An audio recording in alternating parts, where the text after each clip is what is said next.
Hi everybody, welcome back to my channel. If you're new here, this is my YouTube channel, Sherelle Thinks, where I talk about all things health anxiety related. And in this video today, I wanted to talk about something that a lot of health anxiety sufferers do, which is seek reassurance. Now, we might seek reassurance from medical professionals, it might be from our loved ones, but what I'm going to be talking about today is the reassurance that we're seeking from our loved ones. Now, health anxiety is the kind of condition that's very debilitating. So when we believe that there's something wrong with us, the likelihood is that that's all we are thinking about. And the reason why health anxiety sufferers always seek reassurance is because it feels good, right? It gives us that boost of dopamine in the brain and we feel, for a little bit, safe. And what we know about health anxiety is that we are trying to consistently and constantly reach a place of safety. But what happens with constant reassurance seeking is that window of tolerance becomes smaller and smaller and smaller.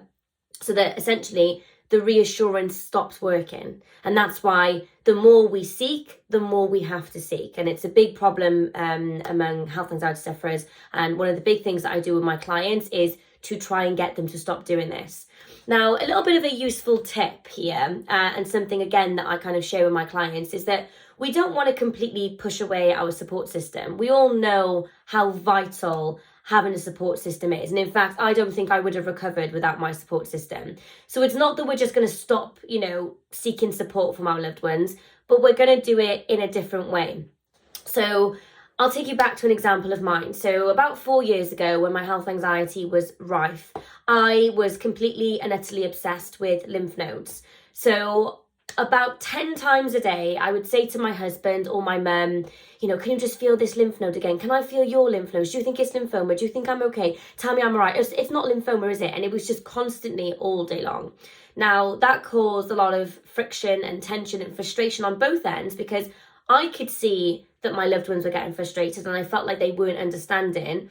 And my loved ones were getting frustrated because I was asking them the same question over and over again. So it was tiring on both ends, right? And like I said, the reassurance, it never lasts long term anyway. The next day, we're asking the same set of questions all over again. So what I started doing was, rather than seeking reassurance, I would say something to my husband like the following. So if I'm there and I'm really worried and I really want to seek reassurance, instead of asking one of those questions, what I would do instead is I would say, Joe, I'm really struggling with my health anxiety today. After work, can we go on a big long walk? I think that distraction would really help me. Or perhaps I would say something like, can you take my phone today for the next few hours? Because I feel very, very tempted to Google and I don't want to do that. Or I might say, can you help me with the housework this evening? Because where I've been so stressed and anxious, the house is a mess and that's stressing me out. So can you see what I'm doing here? I'm still seeking support, but in a non-direct way. I'm not asking them to tell me that I'm not dying. I'm not asking to feel their lymph nodes. I'm not asking them to poke and prod my stomach to see if they can feel anything abnormal. What I'm saying is, hey, I'm struggling. Can you help me? Can you distract me? Can you give me a hug? And those things, your loved one's going to be like, yeah, absolutely, I can do that, and so it feels good on both ends.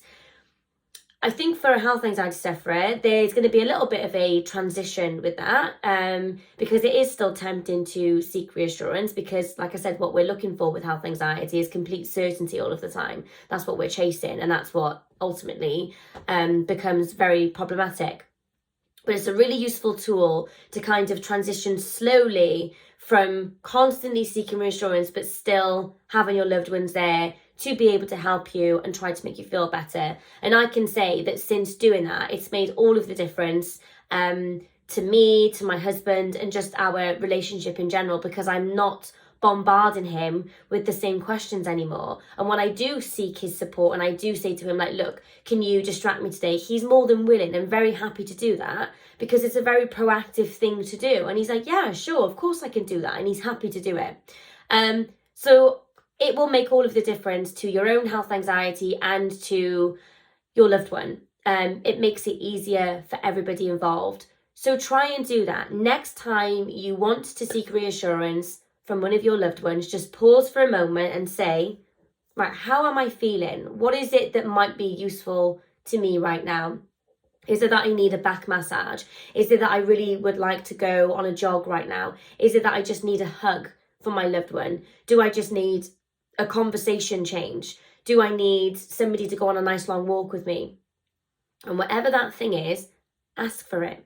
Ask for that instead of seeking your reassurance, and see how it feels, because that is one way to break down that constant, incessant reassurance seeking that becomes unbearable on both sides.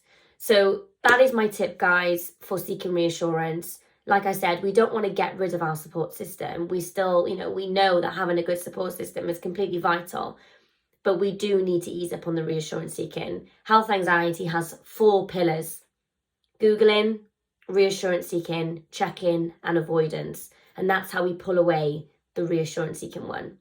So I hope you enjoyed this video. I hope that you found it helpful.